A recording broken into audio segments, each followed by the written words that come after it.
बाबा साहब सबसे बड़े फेमिनिस्ट थे। आज उनकी जयंती पर मेरे श्रद्धा सुमन अर्पित हैं। बहुमुखी प्रतिभा के धनी। आप लोगों को लगता है कि उन्होंने एक जाति विशेष के लिए किया, तो आप सबको जानना चाहिए कि उन्होंने महिलाओं के लिए क्या किया। उन्होंने बस बंद कर कबूतरी, आगे तू स्क्रिप्टेड पढ़ेगी, हमें पता है। ये कह रही है B.R. अम्बेडकर बहुत बड़े फेमिनिस्ट थे। मैं आपको बता दूं कि फेमिनिस्ट का उल्टा होता है मिसोजिनिस्ट, और उसका मतलब होता है महिलाओं से नफरत करने वाला, महिलाओं को घृणा करने वाला, महिलाओं को नीचा समझने वाला, महिलाओं को छोटा समझने वाला। तो हम बिना कोई अभय तभय किए ये हम देखते हैं कि B.R. अम्बेडकर फेमिनिस्ट थे या कुछ और थे। और ये कोई व्हाट्सएप यूनिवर्सिटी का ज्ञान नहीं है, ये कुछ स्पीचेस हैं जो मिनिस्ट्री ऑफ एक्सटर्नल अफेयर्स की वेबसाइट पे B.R. अम्बेडकर की पड़ी हुई हैं। कोई भी जाके उनको पढ़ सकता है। मैं अभी प्रोसेस बता रही हूँ, उसी प्रोसेस से कोई भी जाके उसको पढ़ सकता है। उसके बाद आप खुद ही डिसाइड कर लेना कि B.R. अम्बेडकर कितने बड़े फेमिनिस्ट थे। आपको गूगल में जाके लिखना है Ambedkar speech in Hindi, ministry of external affairs. वहां पे आपको थोड़ा सा नीचे स्क्रॉल करने के बाद एक वेबसाइट मिलेगी मिनिस्ट्री ऑफ एक्सटर्नल अफेयर्स की। ये वाली मैं जूम करके दिखा रही हूँ। ये वाली वेबसाइट को आपको ओपन करना है, नीचे स्क्रॉल करना है और यहाँ से आपको रीड मोर, सबसे नीचे रीड मोर पे क्लिक करना है। फिर इसको स्क्रॉल करना है, स्क्रॉल करके जाना है वॉल्यूम 40, जूम करके दिखा रही हूँ, वॉल्यूम 40। इसको आपको ओपन करना है। इसको ओपन करने के बाद आपको जाना है पेज नंबर 467 पे, और पेज नंबर 467 जो है वो इसका जो पीडीएफ में जो खुलेगा इसका होना चाहिए। जैसे मैं जूम करके दिखा रही हूँ, ये वाला, ये स्क्रॉल वाले पेज नंबर पे ध्यान नहीं देना है। तो ये देखिए, ये 1956 में कहीं इनवाइट किया गया था नागपुर में, वहां पे उन्होंने ये स्पीच दी थी। तो ये क्या कहते हैं महिलाओं के बारे में पढ़ते हैं, इससे आगे हम पढ़ते हैं ये बोलते क्या है महिलाओं के बारे में। फिलहाल कांग्रेस की राजनीति में महिलाओं की सीट बढ़ाई जा रही है। महिलाओं की इस कांग्रेस की राजनीति के बारे में कुछ समझ नहीं आ रहा है। स्वधर्म को छोड़कर महिलाएं राजनीति करते हुए घूमे, इसमें शर्म की बात कोई और नहीं।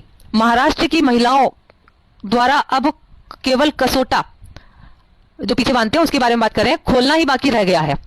कांग्रेस द्वारा 292 महिलाओं को लोकसभा में लेने का निर्णय लिया गया है। महिलाएं विधानसभा में जाएंगी तो पुरुष क्या करेंगे? दिन भर लोकसभा में रहने के बाद जब फाइलें बगल में दबाए महिला घर लौटेगी तब उनके पति टेबल पर भोजन रखेंगे। ये महिलाएं दिन भर पार्लियामेंट असेंबली में जाएंगी और शाम को घर लौटने के बाद पति से पूछेंगी, अजी सुनते हो मैं पार्लियामेंट से आ गई हूँ, घर का सारा कामकाज हुआ है कि नहीं हुआ? नहीं, ये महिलाएं पार्लियामेंट में जाएंगी और उनके बच्चे कौन संभालेगा? एक बच्चा रो रहा है, दूसरे की नाक बह रही है, तीसरा कहीं चला गया है, और इन बच्चों का ख्याल रखेगा कौन? इन बच्चों का ख्याल रखेगा? यह सब उल्टा हो रहा है, यह उल्टी दुनिया है। अच्छा, पार्लियामेंट में जाकर ये महिलाएं करती क्या हैं, इस बारे में कुछ कहने में मुझे शर्म आती है। तो ये थे महापुरुष के शब्द। इस तरह महिलाओं के बारे में बात करने वाला क्या फेमिनिस्ट हो सकता है? महिलाओं को इस तरह से नीचा दिखाने वाला क्या फेमिनिस्ट हो सकता है?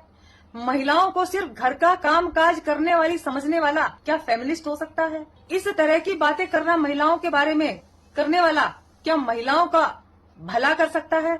महिलाओं की आजादी देख सकता है? उन्होंने उसमें कहा कि महिलाएं अगर संसद में जाएंगी तो घर का काम कौन करेगा?